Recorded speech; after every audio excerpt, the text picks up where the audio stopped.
Ungkapan syukur menggema, karya Pangeran Mangkubumi diakui dunia. Upaya mendapatkan pengakuan bukanlah semudah membalikkan tangan. Sultan Hamengkubuwono X, sebagaimana dikutip surat kabar Kedaulatan Rakyat 20 September 2023, sempat merasa khawatir pengajuannya ditolak negara lain. Namun upaya yang sudah dilakukan bertahun-tahun membuahkan hasil. UNESCO menetapkan sumbu filosofi sah diterima tanpa sanggahan menjadi warisan dunia sesuai dokumen tertanggal 18 September 2023. Bagaimana melihat sumbu filosofi tersebut? Simak penuturan Dr. Revianto, anggota Dewan Kebudayaan DIY yang juga dosen FTSP UII. Sebagai susunan linier yang lurus gitu kan. Itu sebenarnya adalah fenomena yang banyak dijumpai di Indonesia.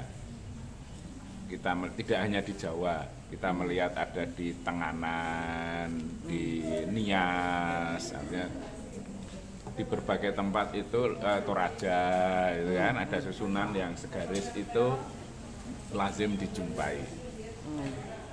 Yang secara fisik yang istimewa di Yogyakarta adalah karena itu dalam skala yang besar, sehingga bukan hanya skala kampung gitu kan atau permukiman besar, tapi membentuk kota. Nah, dengan skala yang besar ini di kepadatan yang tinggi dalam dinamika perkotaan yang sangat kencang, maka dia berperan penting sebagai faktor pembentuk lingkungan pusat perkotaan. Ya, semuanya sejak dulu seperti itu.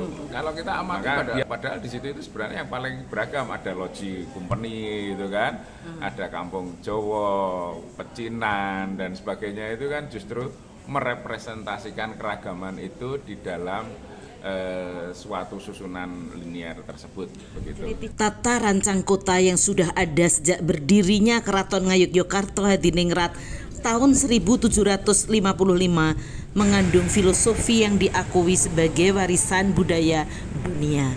Sumbu filosofi merupakan tata rancang karya Pangeran Mangkubumi yang kemudian bergelar Sri Sultan Hamengkubuwono I.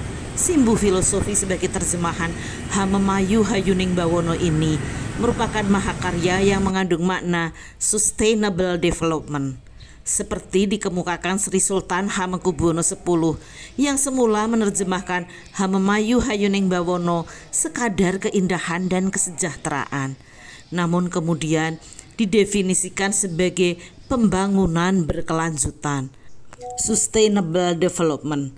Mahakarya dengan makna filosofi adiluhung yang ternyata sangat maju pada zamannya.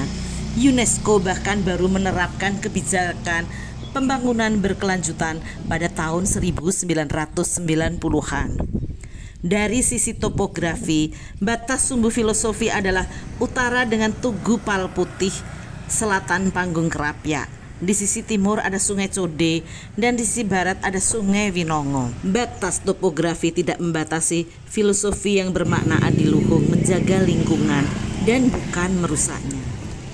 Pengajuan ke UNESCO dulu adalah untuk City of Philosophy.